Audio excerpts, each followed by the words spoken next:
همکارا خب واقعا خیلی اذیت میشدن، خیلی زیاد نگران بچه‌های خودشون هم بودن، خانواده خودشون هم موندن. ما 2 تا از مربیامون بیمار قلبی بودن، استرس داشتن. با این حال کنار بچه‌ها بازم ذهنم درگیر شد. گفتم نکنه یک بچه جا مونده باشه، نکنه صداشو من نشنیده باشم.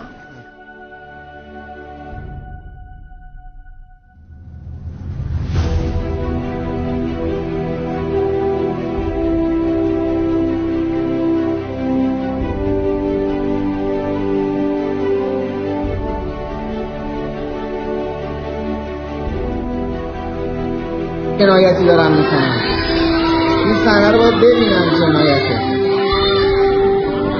ببینن چه جانم